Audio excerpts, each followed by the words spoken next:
अध्याय 6 नगर, व्यापारी और शिल्पीजन।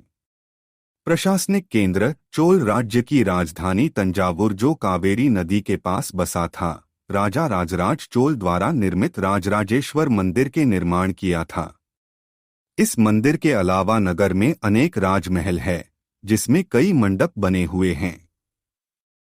राजा लोग इन मंडपों में अपना दरबार लगाते हैं। नगर उन बाजारों में हलचल से भरा हुआ है जहां अनाज, मसलों, कपड़ों और आभूषणों की बिक्री हो रही है। उरेयूर में अभिजात वर्ग सूती वस्त्र और जनसाधारण के लिए मोटा सूती वस्त्र तैयार कर रहे हैं। मंदिर नगर और तीर्थ केंद्र। तंजावुर मंदिर नगर नगरीकरण का एक अत्यंत महत्वपूर्ण प्रतिरूप प्रस्तुत करते हैं। मंदिर अक्सर समाज और अर्थव्यवस्था दोनों के लिए ही अत्यंत प्रक्रिया है। शासक विभिन्न देवी देवताओं के प्रति अपना भक्ति भाव दर्शाने के लिए मंदिर बनाते थे। मंदिर के कर्ताधर्ता मंदिर के धन को व्यापार एवं सहकारी में लगाते थे।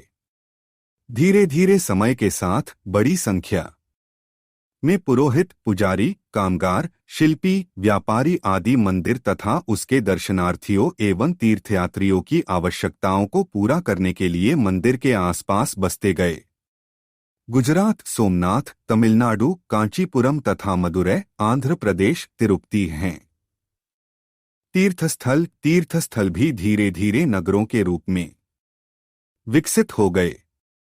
वृंदावन उत्तर प्रदेश और तिरुवन्नमलाई तमिलनाडु ऐसे नगरों के दो उदाहरण हैं।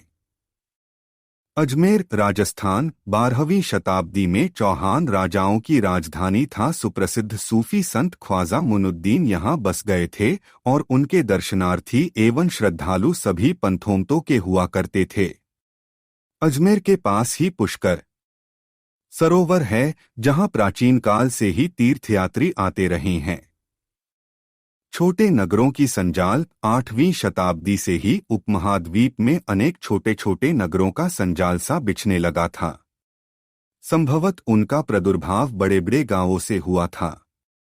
उनमें आमतौर पर एक मंडपिका, बाद में जिसे मंडी कहा जाने लगा, होती थी, जहां आसपास के गांव वाले अपनी उपज बेचने के लिए लाते थे। उनमें ऐसी गलियां थी जहां दुकानें एवं बाजार थे जिन्हें हट कहा जाता था। इसके अलावा भिन्न भिन्न प्रकार के कारीगरों वालों, सुनारों, लोहरों, पत्थर तोड़ने वालों आदि के अलग अलग बाजार होते थे। कुछ व्यापारी क्रय विक्रय किया करते थे। बड़े और छोटे व्यापारी कई प्रकार के हुआ करते थे। उनमें बंजारे लोग भी शामिल थे। कई व्यापारी, विशेष रूप से घोड़ों के व्यापारी, अपने संघ बनाते थे जिनका एक मुखिया होता था और वह मुखिया उनका ओर से घोड़ा खरीदने के इच्छुक योद्धाओं से बातचीत करता था। अफ्रीका से सोना और हाथी दांत एवं दक्षिण पूर्व एशिया और चीन से मसाले, टिन, चांदी लेते थे।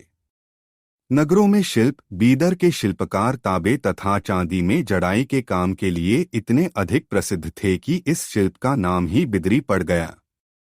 पांचाल अर्थात विश्वकर्मा समुदाय, जिसमें सुनार, कसेरे, लोहार, राजमिस्त्री और बढ़ई शामिल थे, मंदिरों के निर्माण के लिए आवश्यक थे। वस्त्र निर्माण से संबंधित कुछ अन्य कार्य जैसे कपास को साफ करना, काटना और रंगना भी स्वतंत्र व्यवसाय बन गए थे, जिनके लिए विशेषज्ञता की आवश्यकता होती थी। हम्पी नगर कृष्णा और तुंगभद्रा नदियों की घाटी में स्थित है। यह नगर 1336 में स्थापित विजयनगर साम्राज्य का केंद्र स्थल था। शहर की किलेबंदी उच्च कोटि की थी। हम्पी की वास्तुकला विशिष्ट प्रकार की थी। वहां के शाही भवनों में भव्य मेहराब और गुंबद थे। 15वीं-16वीं शताब्दियों के अपने समृद्धिकाल में हम्पी कई वाणिज्यिक और सांस्कृतिक गतिविधियों से गुंजायमान रहता था। उन दिनों हम्पी के बाजारों में मुस्लिम सौदागरों, चेट्टियों और पुर्तगालियों जैसे यूरोपीय व्यापारियों के एजेंटों का जमघट लगा रहता था।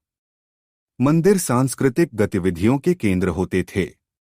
महानवमी पर्व, जो आज दक्षिण में नवरात्रि पर्व कहलाता है, 1565 में दक्कनी सुल्तानों गोलकुंडा, बीजापुर, अहमदनगर, बरार और बीदर के शासकों के हाथों विजयनगर की पराजय के बाद हम्पी का विनाश हो गया।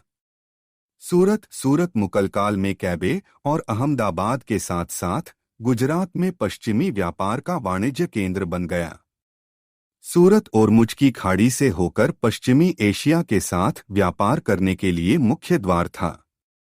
यहाँ पर पुर्तगालियों, डचों और अंग्रेजों के कारखाने एवं मालगोदाम थे। सूरत में ऐसी अनेक दुकानें थी जो सूती कपड़ा, थोक और फुटकर कीमतों पर बेचती थी। आज सूरत एक महत्वपूर्ण वाणिज्यिक केंद्र है। मसूलीपत्तनम या मछलीपत्तनम नगर कृष्णा नदी के डेल्टा पर स्थित है। 17वीं शताब्दी में यह भिन्न भिन्न प्रकार की गतिविधियों का नगर था। नए नगर और व्यापारी 16वीं और 17वीं शताब्दियों में यूरोप के देश व्यापारिक उद्देश्यों से मसालों और कपड़ों की तलाश में लगे हुए थे। 18वीं शताब्दी में बंबई, कलकत्ता और मद्रास नगरों का उदय हुआ, जो आज प्रमुख महानगर हैं। वास्को डी गामा 15वीं शताब्दी में यूरोपीय नाविकों द्वारा समुद्री मार्ग खोजने के अभूतपूर्व कार्य किए गए।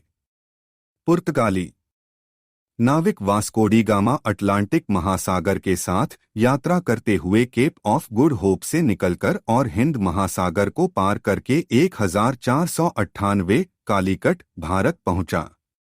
क्रिस्टोफर कोलंबस इटलीवासी क्रिस्टोफर कोलंबस 1492 में वेस्टइंडीज पहुंचा।